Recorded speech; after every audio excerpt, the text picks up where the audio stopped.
Welcome back. I'm Gary Parr. I'm Jenifer Lopez-Rose. And this is the midweek version of Fiber Talk, the twice weekly podcast for needlework artists. Yep. Tonight, I am pumped up about tonight. Oh, yeah. Temari. Normally it's Temari balls. Mm-hmm. But we can't say that because Michelle Barnes, who is our guest tonight, also does egg-shaped Temari. Yes. Wow. They are amazing. Wow. Yep. Yep. I posted some pictures on Instagram and Facebook Monday, and I'll put in a couple with this show, but you have to join us. Oh, yeah. Yeah.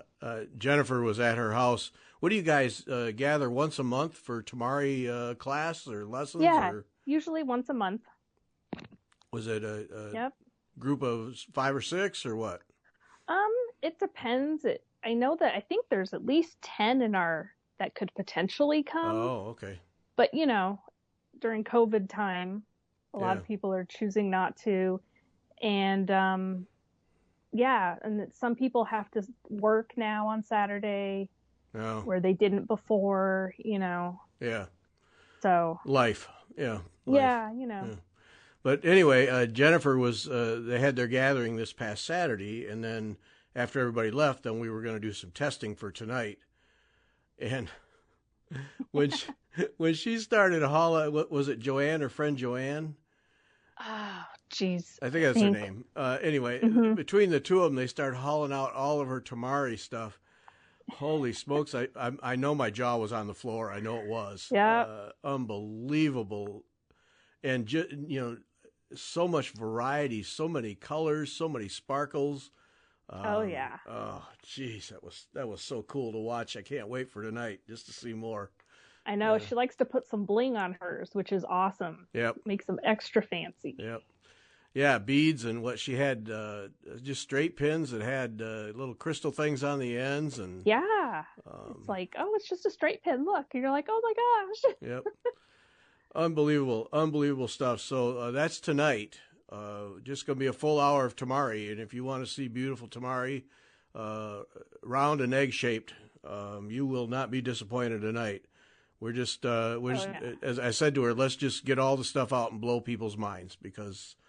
Yep. I was like, you have to pile it all on the table. We've been around the house collecting. I'm like, this. And they're like, all of it? I'm like, yeah, bring it all. We're going through it. Yeah, we're going to fire through it. We're going to fire right through it. She's got it all over the place. Yep. And she'll have some examples of things in different stages so that we'll be able to see. So we'll have a little rundown ahead of time of, this is the first step, the second step, however she sets it up. So you'll get a sense of all the prep work that's behind that. And, the finished pieces are just so cool. Really. Yeah, and then she'll show how to display them. Yes. Because a lot of times you have this round ball, you're like, now what do I do with it? And she has really good ways of displaying that she'll show. Yep. Yeah, I even said that to Marga afterwards. I showed her a couple of pictures, and I said, but the tip-in is just that. It's the displaying, the little glass florets and candle holders and other things she gets to display them, and it just puts them on a different level. Yeah. Physically, but visually, a completely different level. It just adds that little extra bit of class to them. You could take the same exact egg and put it on 2 different little display stands. You get a totally different vibe. Yep. From it. Yep. So, yeah. Oh, it's going to be great. Yeah, I'm really excited about it. Really excited. I know. Yeah. It's going to be awesome. So what's the background with your group? Is that just kind of formed a little bit, or was it a formal setup? It started at Thistle Needleworks in it's not in Glastonbury anymore. It's in Weathersfield. It's the stitch shop in Connecticut. And they started there. Our teacher, Robin French, she lived in California and she had a group there. And then she moved to Connecticut and she went to Thistle and, I guess just said, hey, I can teach lessons if anybody's interested. And so that's where I first saw the Temari balls. because I started going to Thistle Needleworks, and then I was looking in their display cases, and there were some Temari balls. I'm like, what's that? Yeah, yeah. And my friend Nancy, who became my friend, she worked there, and she became my friend Nancy. She was like, oh, that's Temari. You would love that because it's, you know, stitching. And she shows, she's like, we meet on Saturdays. But the thing is she has to have a beginner class. You can't just jump in. Okay. So like their ongoing class, because they've already learned the stuff and then she's teaching more complicated stuff, she needs everybody to kind of be at the same level. So I had to wait for a beginner class. I had to wait like 6 months before she got enough people interested. I got on a waiting list and like, you know, and I'd go in every now and then, any news on the beginner Temari class, you know? And so finally she got enough people. And even some of the people who were already doing Temari with her, they were like, I want a refresher. Okay. You know, because a lot of times if you only do it on the day of the class, you kind of forget. Like, you know, me, I don't do it all the time. And so we got a big enough group for the beginner class, and I finally got in. And then she could see that, you know, I could spatial relate and do all the stuff. So I was able to join the group then. Oh, okay. And continue on with more difficult projects. Okay, because, see, for me, when it comes to needlepoint, not 100%, but 90% of the time, I believe that just with some effort and good instruction, you can pretty much do really anything. Just got to make some effort and have some patience.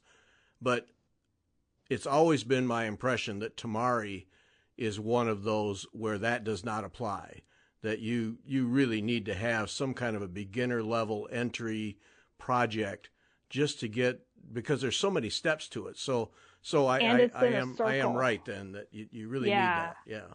You do, and because it's not flat. Right. You're moving in a circle, and a lot of people have trouble with that 3D aspect of it. Yeah. You know, they can do flat, but then the 3D throws them. Right. And then, you know, the charts, like the patterns, are all 2D, obviously, because on paper.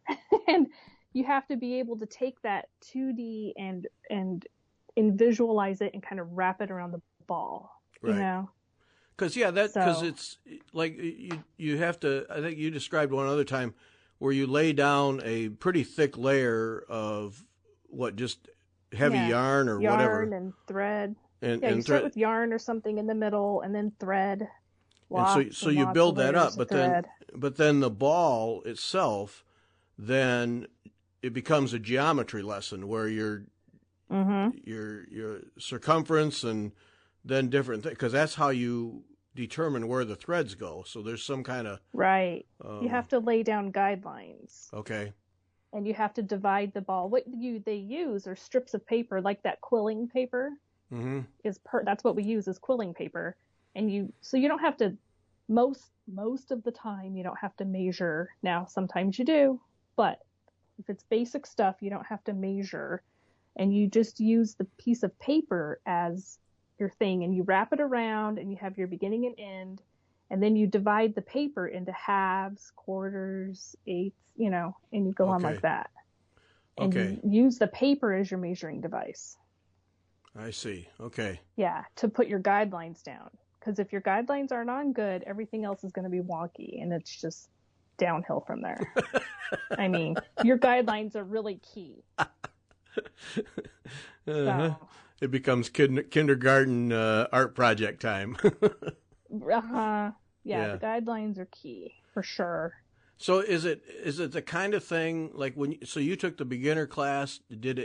Was it a pretty slow or a pretty steep learning curve, or once you get those basics, does the light go on and then you feel like you're able to pretty much execute anything? Yeah, it was quick for me. I got it right away. Okay.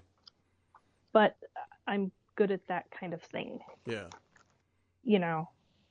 So again, it wasn't. It depends on the person and how they visualize. Yeah. It depends on if you are good at grasping that kind of thing or not. I am, so I picked up on it real quick. Mm-hmm. But of course, prep work for everything is important. But in this instance here, just getting those initial layers down of just wrapped thread around the ball. Yeah, I mean, you want to make sure your ball's not lumpy, so you have to roll it, because that's not good either. Because if your ball's lumpy, then your measurements and your divisions aren't going to be correct because you have a wonky ball. You know? And what's cool is Michelle has figured out a way on the egg shape how to wrap the egg and to get it not lumpy and to keep that nice egg shape. I haven't even seen how she does it. So I think she's going to show steps of how that's done. Yeah, I hope so. Because it's true. It's like, how do you wrap the thread and keep it from getting weird and out of shape, you know? Because her eggs look perfect. Oh, I mean, there's no question you're looking at an egg. There's no extra wide at the fat part or extra thin at the top part. No, they're eggs. They're perfect. Yeah. So. Okay. Yeah. All right. Now, I asked her to have some books, so we'll have for people who like to buy a book. Did you do you have a book that you rely on, or did you just get it and you're fine? Well, I usually am pretty good, and like our teacher has fantastic directions. I mean, her directions and her graphs and stuff are amazing. Mm-hmm. And then I did get the Barbara Seuss Japanese Temari book. Yes. And that one, and I think I've shown it before. Yeah, that's the one that I know long about, time ago, right?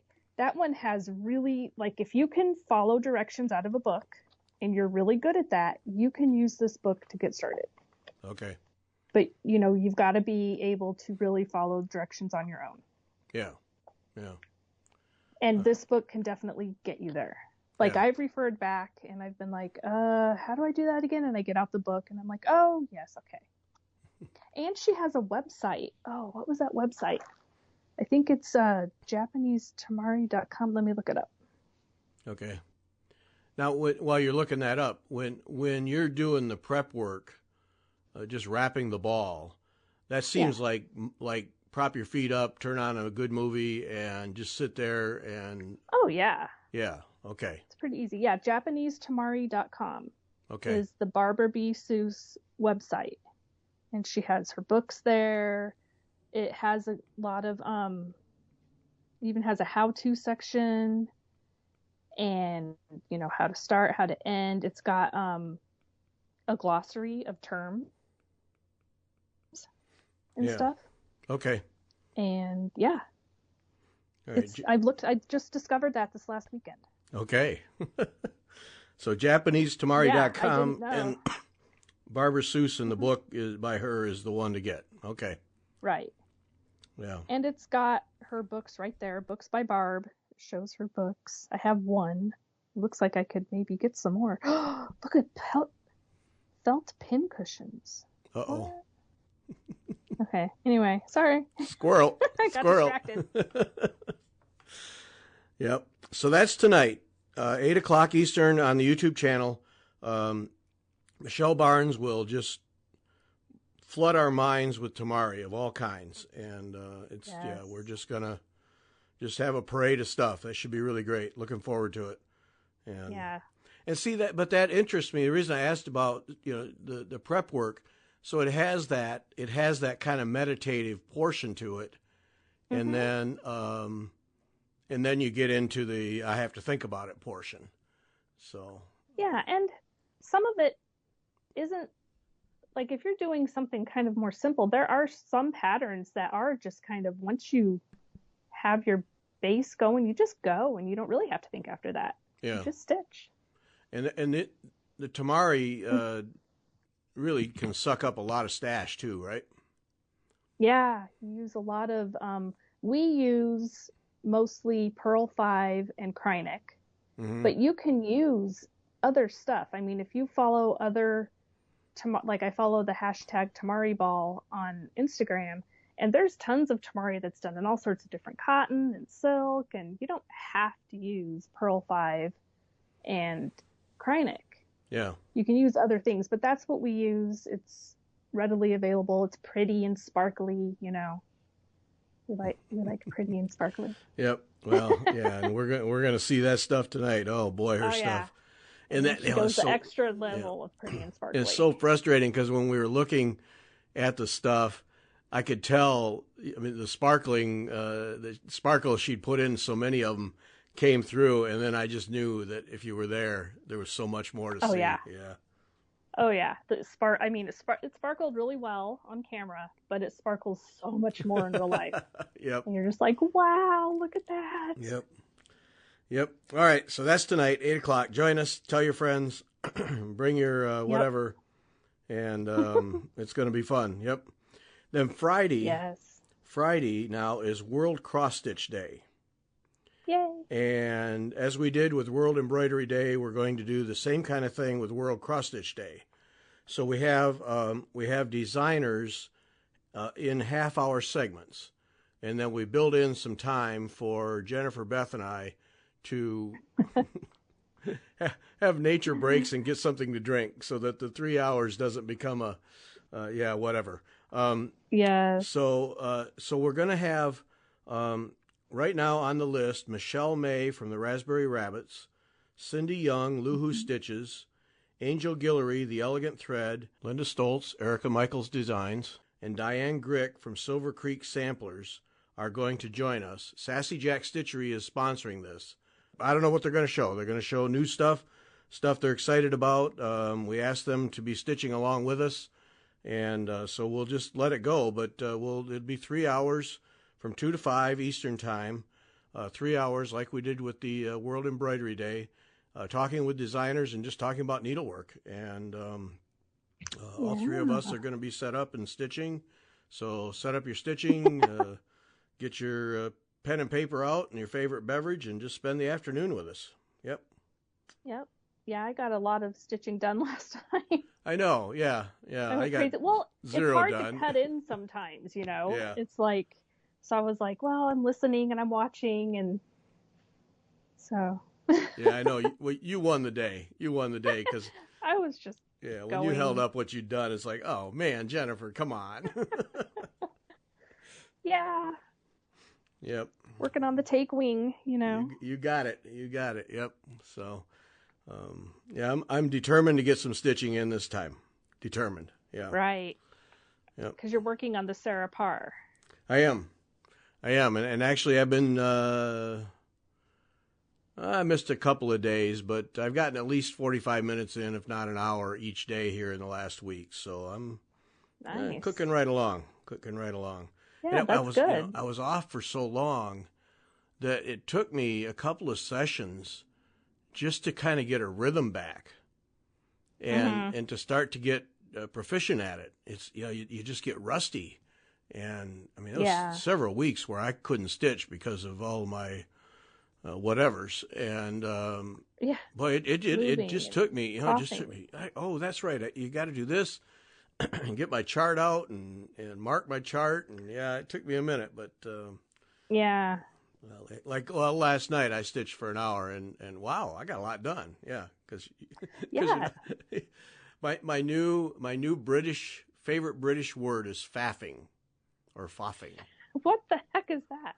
I don't even know if I know what that is. I've heard it. It's just where you're trying to get something done, but you're just wasting time. Because you don't have your act together.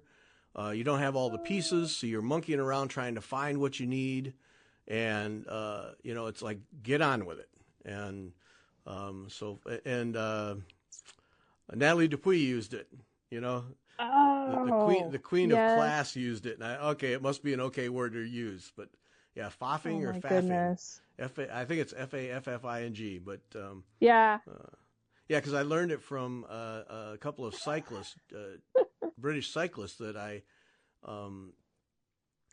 follow, and they'll do they'll go on a long trip and then they'll whoever's in there, we got to quit faffing around, I think it's faffing. Yeah. Quit faffing around and get on the road, get your stuff packed on your bike and let's go. And so that's my new favorite word. Yeah. Oh my gosh. Yeah. The Urban Dictionary here has some very interesting way to describe this word, but I won't say does it? Because it's got lots of other.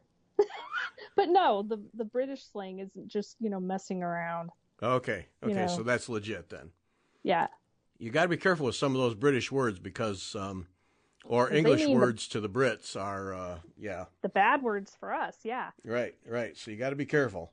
But this one... My one, husband, for the longest time, he didn't consider a lot of our curse words because it's a foreign language to him when he was growing up. Oh, okay. So they didn't mean anything to him. Where, Yeah. he had to learn. Yep. When they got older, when you're young and a kid, you don't know anything. Right. Because you got to be careful with some of those words that get thrown around. And so how does it say to pronounce it? Does it foffing or faffing? I don't. Oh, you went on. Matters. Okay. No, I didn't look at pronunciation. I just looked at. So. all the bad things it means. Okay. Yeah. Well, anyway, I think it's a safe word. So. Yes. That's my new favorite. Yep. Nice. Yep. For what it's worth, I don't know. Goodness.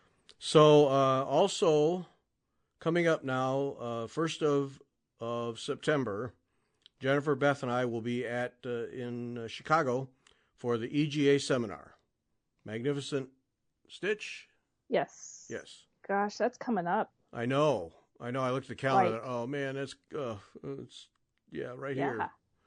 Oh my gosh. Yeah. So what we know for sure is Thursday, Friday, and Saturday we will have live shows at 8:00 Eastern time on YouTube.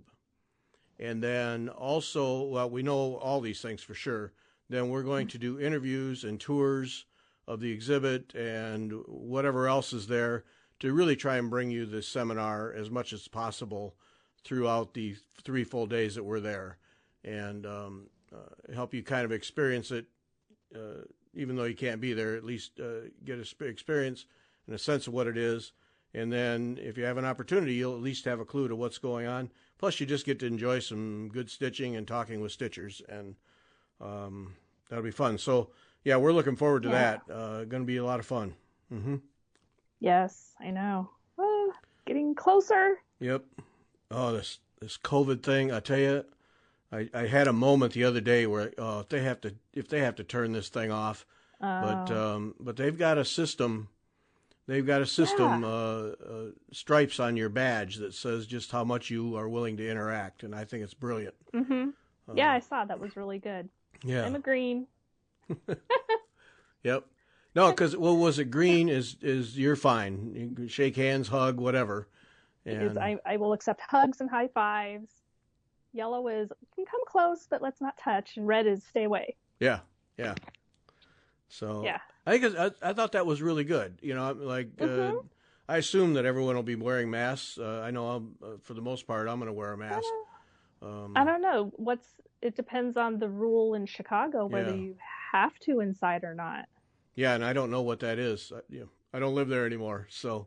Yeah, and I mean you did just have this pneumonia thing, so you're kind of you've got to be more careful because it's a respiratory disease and you just had something, so and you are still coughing a little. I am proud of it, but not COVID related. No, I've been tested enough. No, I do not have COVID. No. Believe me, had that swab stuck in the back of my nose. Yeah, not pleasant. Oh my goodness. So so anyway, we'll be there. We'll bring you as much of the EGA seminars as we can in the 3 days, and hopefully you'll join us and enjoy it. We're looking forward to doing it. Yep. Yeah. Should be fun. Yeah, and the first time for you and me for sure. Beth's been to at least something at that level, so yeah. Right. Yep. You posted just a couple of days ago. You're working on an Avlia thing. It was so perfect, right? Because you said you just weren't feeling all that great, but you wanted to stitch, and so you took out what was it? What's the Byzantine rondelle square? Yes. And I'm going to turn it into a pillow eventually. Yeah, which is one of Krista's meditative stitching things, and I thought, there it is, a perfect example. You're not feeling all that great. Stitching helps you relax. You want to do some stitching, so you pull out one of those that you don't have to think. You don't have to refer to charts. You can just go. Yep. Yeah. Yeah, you don't have to overwork your eyes. It's not small, tiny squares. It's big open, and you don't have to stare at the chart. Cause you know, I don't get the migraines, but I still get headachy. Right. And I just don't feel quite all that great, but I don't want to just sit around doing nothing, you know? Right, right. I want to work on something. Right. So I pulled that one out because I'm like, that one's perfect. I don't have to look at the chart. I don't have to, you know, really look close at the linen. I don't have to overstrain my eyes. So yeah, it was great. Yeah, it was just such a, you just posted it as, you know, this is what I'm doing. But it struck me as, okay, this is a perfect example of the benefits of stitching. Because we all know that once you get going, it's quite relaxing. And when you're not, you're just off your game a little bit. To take that out and just let things relax and go away. And like you said, you're not straining yourself. You don't have to double check and triple check to make sure you didn't miscount. And I could just picture that when you posted that. There you are, just sitting there. You're just comfortable, and I got to believe it helped you at least not feel any worse, if not feel better. Yeah, it helps you not focus on it. And, you know, like whenever I've been headachy like this before, I've tried working on my projects that are like 1/1 with a magnifier stuff, and it just makes it worse. Yeah. You know, 10 minutes in, you're feeling worse than you did before. So I was like, oh, I can do that one, and I don't have to use a magnifier. I don't even have to look closely at the linen. Right. Because it's a nice big open weave. I love that traditional ground cloth she has. Oh, that stuff. Stuff is amazing. Man. Yes, it is. It feels like home. It's just so comfortable and cozy, and it just feels good touching it. Yep. I love it. It's so different than any other linen. It feels different, but it's awesome. Yeah, it's one of those where when you use it, it's like, ship me a couple yards of this. I just want to have it around. Yeah. Yeah, it is, which you can order a lot from her. So, but yeah, it feels so soothing. Yep. You know. Yeah, it's a real nice cloth. You have a soothing pattern on a soothing fabric. It's like, it's just what you need. Now, what did that do to you physically? Did it help with the headachy feeling? Yeah, it helped me not focus on it, and I did actually start feeling better, you know. Because a lot of times if you're not feeling good, you hunch in on yourself, and you just tend to, and it just makes it worse. Yeah. So you've got to do something that's relaxing and open up your body some, and, you know, I try to sit up straight and make sure to breathe. Yeah. Okay. So, that was what I envisioned for you. When I saw that post, I thought, oh, I can see how she's, I bet it's just taking some of the stress out, and just the body's just and you feel productive. Yeah. Because one of the things that always gets me when I get headachy is I don't feel like doing anything, and then I start getting it triggers my depression that I'm not working on anything I want to do. Yeah. Yeah. And then once the depression gets triggered, it makes you feel worse, and it's right down the hole you go. Toilet. Yeah. Yeah, it's terrible. I mean, thank God I don't get the migraines like I used to, but I still get triggered if I don't feel good for a week. Right. The weird headness that I have. I don't know. Yeah. Well, but it, you know, for anyone, I mean, even if you don't have a history with migraines, you know, anyone, those days where you just feel off. Yeah, and to haul something out like that and just kind of helps you get back centered, I guess, at least reoriented, and take the stress out. Because I know what you mean. I'm not now. I'm wasting an entire day because I don't feel good. I'm not getting anything done, and so then stress starts to is there something I could do? And, because it's like you don't feel bad enough to take medicine and go to bed, but you don't feel good enough to like do your normal activities. You're in between. You're in this like weird limbo. Yep. And you're like, I need something to do. So, and it helps you feel better. And it helped me feel tons better. Yep. Yeah. So, okay. So there it is right there. A classic example of the, I shouldn't say medical, but certainly the mental, physical benefits of needlework. Yeah. It's and there. You know, there is a link. I mean, it's been studied before. Yeah. with knitting and stuff too. It's knitting for me though. No, that takes me the opposite direction. Knitting and me have a love-hate relationship, so we're not going to go there.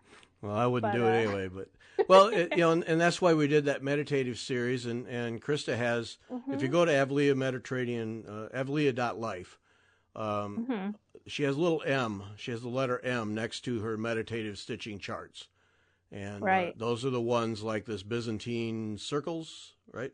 Rondelle, Byzantine rondelle square, that Krista has designated as meditative stitching. And that means that the pattern is repetitive. You don't have to look at a chart once you get it down, and you can just relax and go. And I mean, even that red part in the middle, those red half things, once you get and you look at it, and I do each little one individually, but you don't have to start and stop your thread. You start with the bottom one, you go up and over and down and come back. And then the second one, you go all the way up. And then, you develop a pattern. And then, like I said, you don't need to look at the chart. You've got the pattern down. Yep. You just go from circle to circle, just putting those in. It's real easy. Now those ones, you do have to first establish your stitch path. But once you've got a stitch path you're comfortable with, you just repeat it and you don't have to look back at the chart. Right. And it just becomes second nature. Yeah, we're not saying you don't have to count. You do have to count. Yeah, you got to do a little bit of thinking. Yeah. But now if you really, really, really, really don't want to think, you can just do the outside border where you're just going in a straight line. So, yep. But it just was something there that you can do. Yeah, just when you posted that, it was just, there it is right there. Perfect example. Mm-hmm. Like I haven't been working on a whole lot else, but I've been doing this, and this is why. That's a good way of, too, when I'm headachy, I don't post a lot. So it seems like I've just disappeared. And it's like, well, I'm doing this, and I'm going slow, so let me just post about it, Right. Because I'm sure I'm not the only one who doesn't always feel good. No, you're not. For whatever reason. You're not. No. So. No. Well, and then on top of it, to me, of course, we're fans of Avalia and Krista West, but the colors that she chooses, to me, they have just a visual soothing effect. Oh, yeah. That gold color, that yellow gold, it's so awesome. And I love the red, too. And the fabric, the feel of the thread going through that awesome fabric is very soothing. And just touching that fabric, too, like I said, it's so cozy and comfy feeling. Yep. That's the one that if you're not feeling good, go get one of hers and work on it. Feel better. Yep, it'll work. Yeah. Mm-hmm. Yep. And then the other thing, now in 3 weeks, we've had 2 shows with Cindy Gershin. Right. And just this past Sunday now, Cindy talked about needlework appraisal. And fascinating world. Yeah, it was good. Yeah, and really enjoy that. So if you've wondered, what value you have in your needlework, listen to that show. She'll help you get yourself oriented and figure out what you need to do, or maybe help you decide you better not do anything. Right, and also especially for insurance purposes. Yes. Because if obviously you're like, I'm not going to sell this stuff, but what if something happens in my house? Right. And you've stitched, the chatelaine that I'm stitching, those things just for supplies alone cost $300 to $400. Then if you get it fancy framed by I think Reflections Framing or something, they can do some really fancy matte framing for these things and make it look amazing. You're talking $700, $800, $900 for one piece. That's just the materials. That's not the thousands of hours you put into stitching it. Right. And if something were to happen to that, you just die. Yep. Yeah, because you think of appraisal and you think, well, I've got this thing and I should have it appraised so I can know how much it's worth because I want to sell it someday. But for 99% of us, the appraisal part is just that. Insurance purposes. What if all this gets destroyed, what value is there? And custom framing, we all know, like you said, you get something fancy like that, and you have a major investment, and it's that one piece hanging on the wall that over time you just forget about. It's there, it's beautiful, it becomes part of the background, and then when it's gone, you go, oh my word, what did I put into that thing? And yeah. But what I took out of that was, number one, I need to document. Now that I got my studio here set up, I need to document because it's frightening. But what I took out of that is photos. She wouldn't talk about. You could just tell that anybody who came to her with an appraisal, basically she couldn't even get started unless she had decent photos. Right. Unless like you live in town and you can drive over and meet. But most of it's like long distance. Yeah, send me photos because, and like she pointed out, to actually ship a piece is not a practical thing these days because there's no guarantee it'll get there. But document your photos. And any insurance company will tell you this.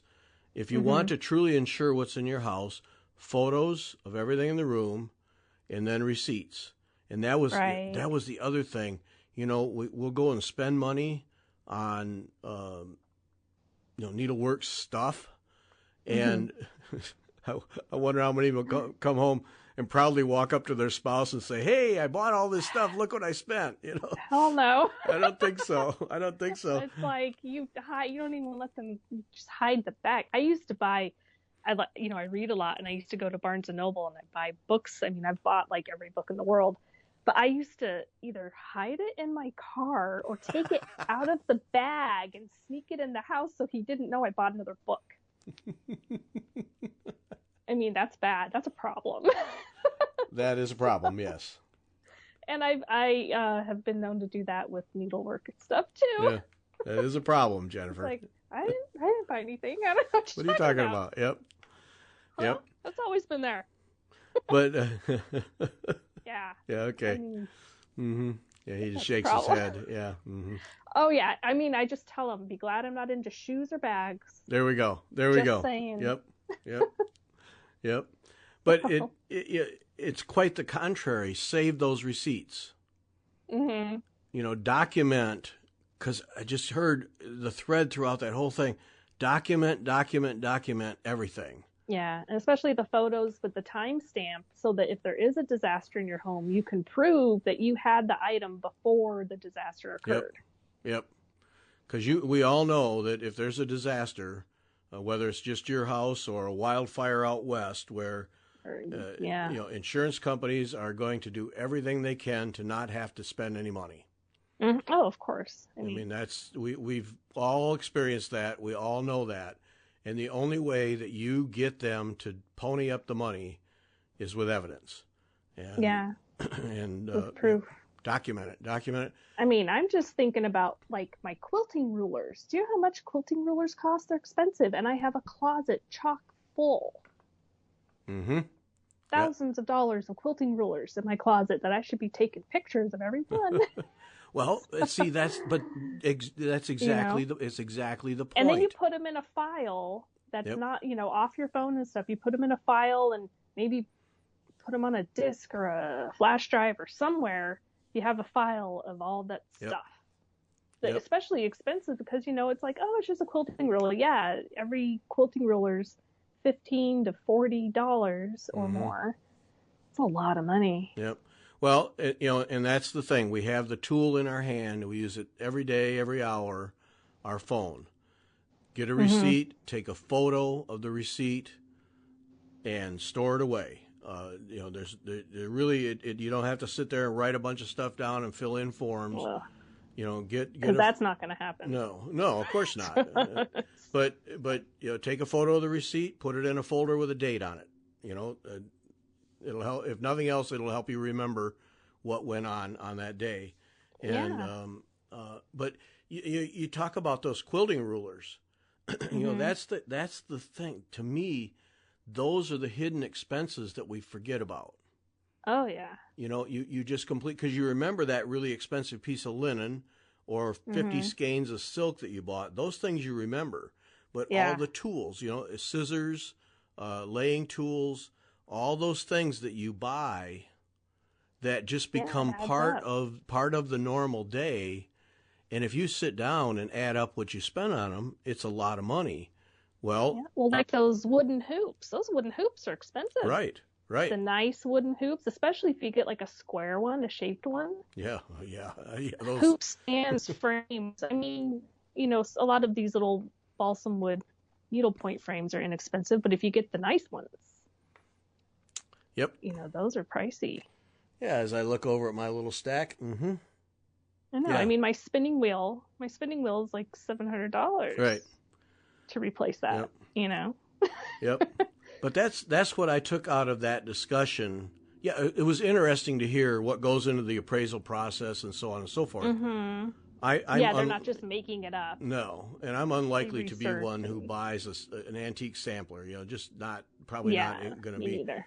But for the practical everyday person, there's that whole other insurance thing, and boy, it's worth it to document.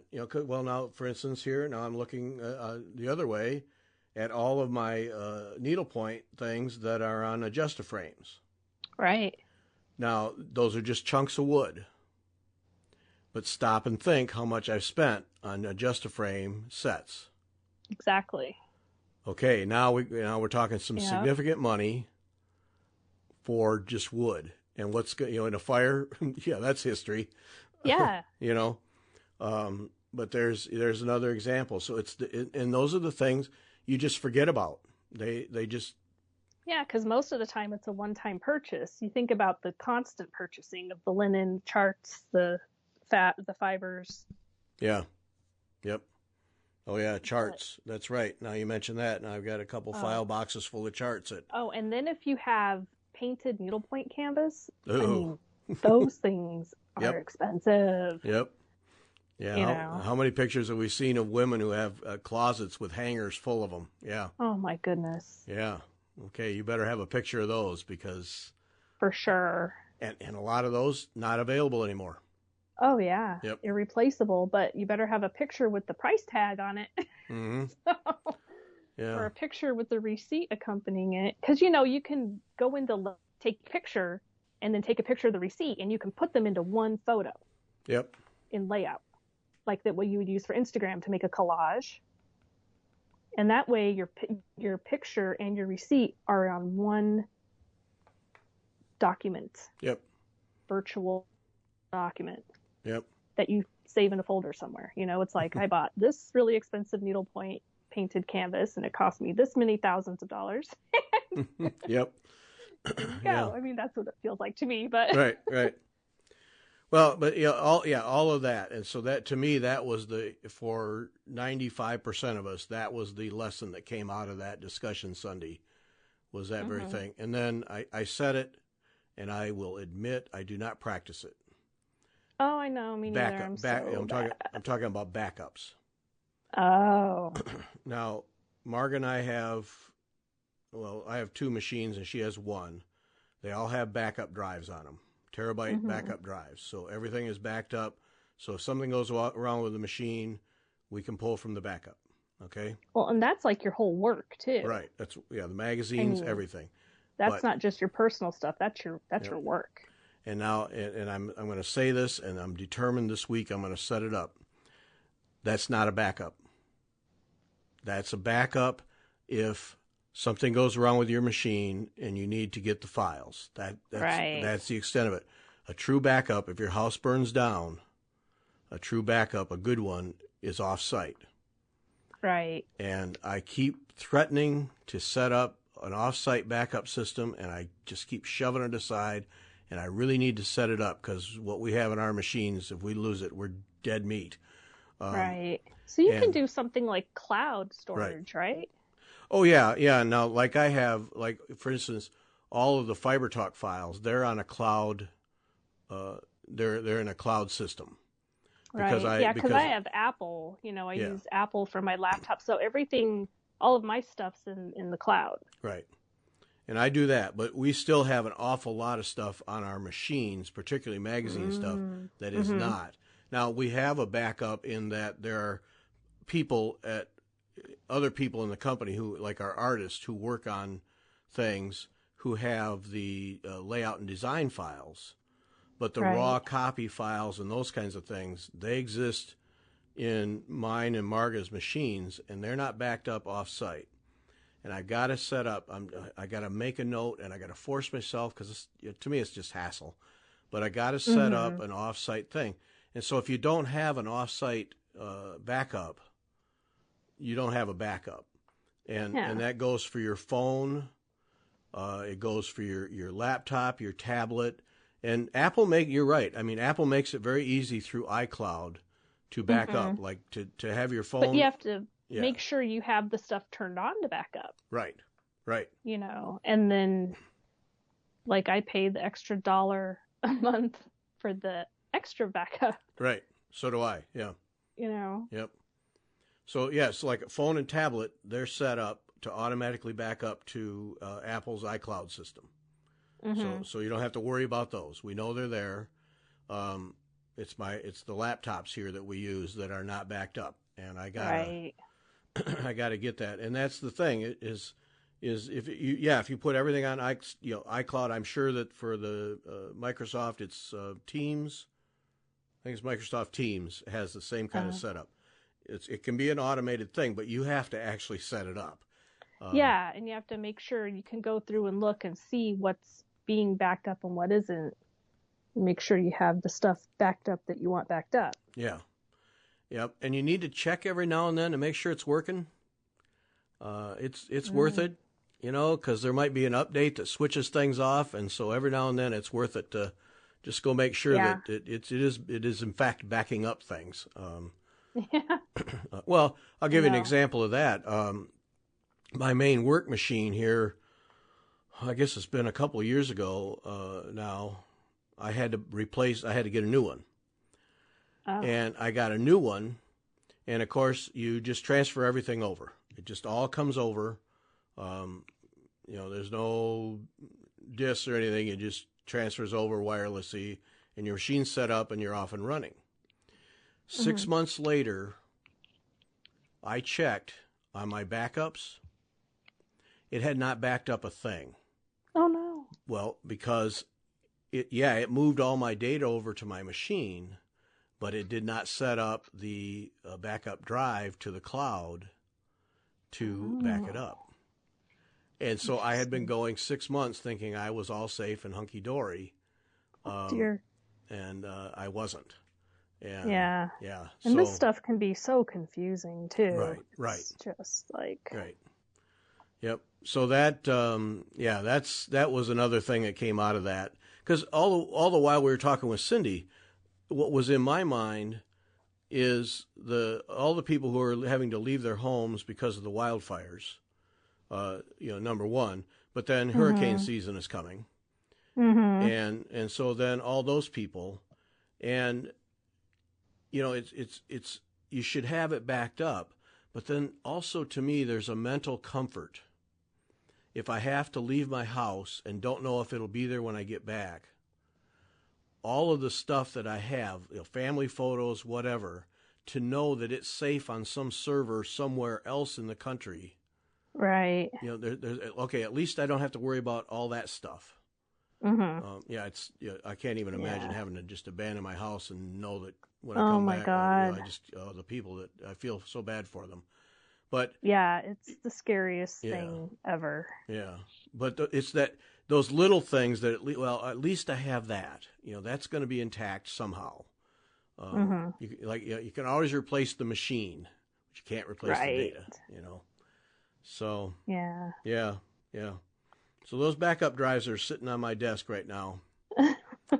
They're really handy if something goes wrong with the machine. I wouldn't be without them, but I'm not backed up. Right. I got to get that set up. Yep.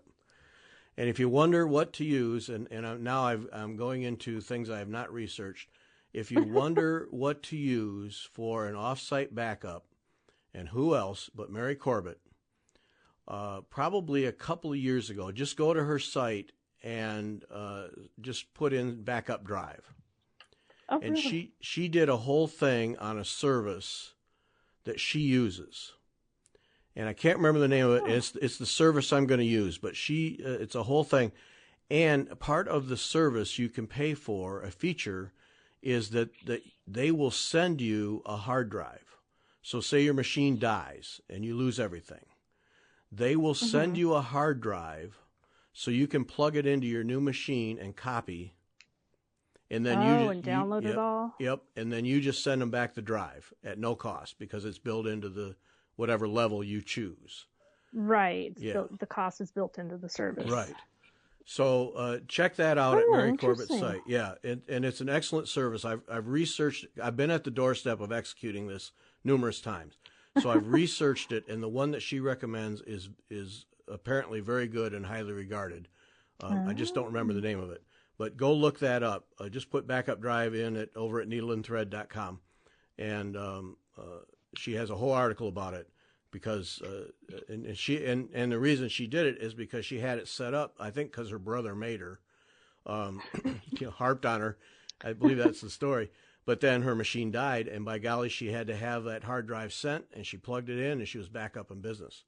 Oh, nice! So, wow. Yeah. So she's used it. Right. It's right. like proven. Right. Yeah. Yeah. It's not like that's what they say they'll do, but they don't actually do it. No, they did it. Yeah. Oh. Yeah. So. I bet she sure was happy about that. Yeah, I'm sure she was. When you look at the amount of stuff she cranks out, I know. Just the photos alone, step by step of everything. Oh, geez, you can't replace that stuff.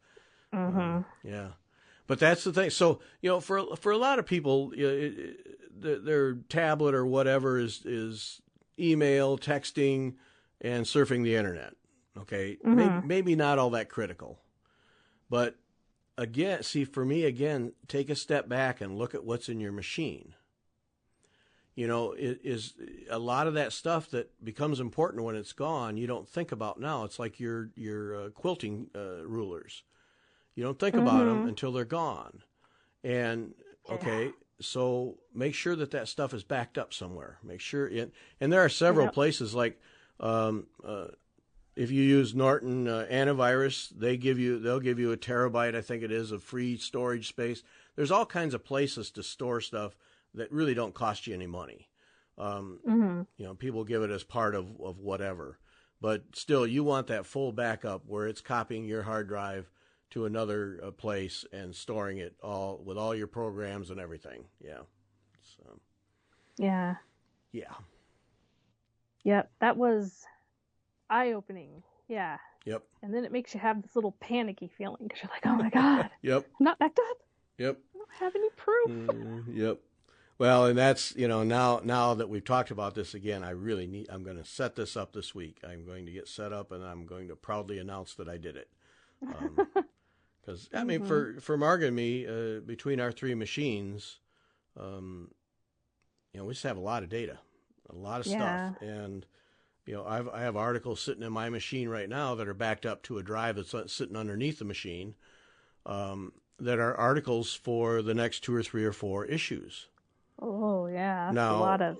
if I lost all that, sure, I could go back to the people and get them to send it again. But I would have lost the emails. So then I'd have to, how it just becomes 5 times the job. Because I didn't back it up. Yeah, I could resurrect it all, but it would take hours and hours and a lot of hassle. And how many little things do I forget? And so all right, that ends the computer portion of our show. Which is sometimes necessary because I use computer in this hobby all the time. Right. I mean, a lot of times we buy stuff digital. Yep. And then you have your digital files saved. Well, you've got to store the digital file somewhere so you can find it again. And, I've got a lot of digital stuff that I don't even have hard copies. Yeah. And if it's gone, it's gone. Yeah. Yeah. So it's not in some, I think most of the places, but some of the places that you order these from, it's like it's available for 3 months, and then after that you better have had it saved. Yep. Kind of a thing. Otherwise you have to maybe go through a big hassle to prove that you did purchase it.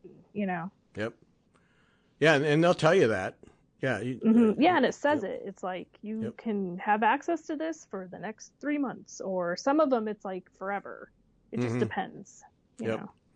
But yeah, the ones that are limited, but they're almost always very upfront. You have access for X amount of time, and then the unspoken part: if you didn't cover your butt, sorry.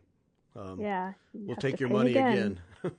Yep. So I mean, I have a lot of stuff that I have digitally. Yep. So. Yeah. So talking about computer stuff is relevant. Yes. It is. Yeah. And even if you don't have that level of stuff, like where I've got magazine stuff, even if you don't have that, you still have photos of grandkids, special moments that you shot that you go back and look at from time to time, and you don't want to lose those. And if they aren't backed up off site, Yep. Because suddenly someone will be gone, and you'll be wishing that you had those photos to look at. And I know, like Apple makes it very easy to back up your phone and your tablet. And I know a lot of people are resistant. Like you say, you pay the extra $1 for the extra space. I pay $10 a month for the extra space because I keep all the FiberTalk stuff on the cloud because I want access from tablet, phone, and computer. And I know people say, I'm not giving Apple more money. I'm not giving Google more money. I'm not giving Amazon more money. No. They just always got their hand out for something. But in this instance, money well spent. Yep. Yep. I mean, and I do go through like once a year, and I have files on my computer for each year. I'll have a file with sub-files of, it usually starts with my birthday because that's on the 1st. Pictures from that, and then just pictures like if I went to Colorado. This is when I went to Colorado during May or whatever. Yeah. And I'll put all the pictures I took, and then I'll have like a file of miscellaneous craft photos, miscellaneous Sophie, Teddy, and Girly photos, my animals. Right. Stuff like that, and I'll put them into files, and then I will take them off of my phones. I will put them into a file, a hard file on the computer, and then I will delete them from cloud and all of that. Right. So then I have to go to my computer to the file to retrieve them. Yep. And I completely take them out of cloud storage and everything. So it frees up cloud space. Okay, but that now you've eliminated your backup. Yeah, but I have it, on my computer files. And then my computer, because it's a Mac, I have that backed up on the cloud. Oh, okay. So you have it. So you're covered. Yeah. You move it over and it's covered the other way. Yeah. Okay. Right. Yeah. So. Yep. No, it's important. Off-site. The only backup that's effective is off-site. Gary, set up off-site backup next week. Right. Yeah. Got to get going. Yes. Yep. All right. That's going to be it. Yeah. Join us tonight for a Temari extravaganza. Oh, yeah. And then some. Yep. Michelle Barnes is our guest, 8 o'clock. And then join us 2 o'clock Friday afternoon. We'll celebrate World Cross Stitch Day for 3 hours of stitching and chatting with Michelle May of Raspberry Rabbits, Cindy Young of Luhu Stitches, Linda Stoltz of Erica Michaels Designs, Angel Guillory of The Elegant Thread, and Diane Grick of Silver Creek Samplers. Yeah, her. That one. Yep. And Jenifer and Bethany. Yes. Yeah, don't forget about us. We'll be there. Right. Yep. Yeah. Stitching something. Yep. Yeah. Yeah, Jenifer will be the one who gets the stitching done. Yes. I know. Well, like I said, sometimes it's hard to cut in and it's like, unless I really have something to say. Yep. And then I had I've got to make sure my phone's charged. I think I listened to a lot of book on tape earlier that day. Didn't realize it had sucked up a lot of my phone battery because then my phone's dying in the middle of the show. And I'm like, So then I had to plug it in, which means it took me offline, which is why I disappeared. It was like a whole thing. It's like, geez. So this Friday you're going to be highly organized, charged, and ready to play. Okay. That is the goal. Okay. I'm going to work on it. We'll see if that happens. Yep. Yes. Okay, so Friday at 2 o'clock, join us for that, and just to see if Jenifer has her act together. That'll be something. Yeah. Mm-hmm. That's always a daily thing. How together am I today? I don't know. Yeah. All right. Thanks for listening. All right. Bye.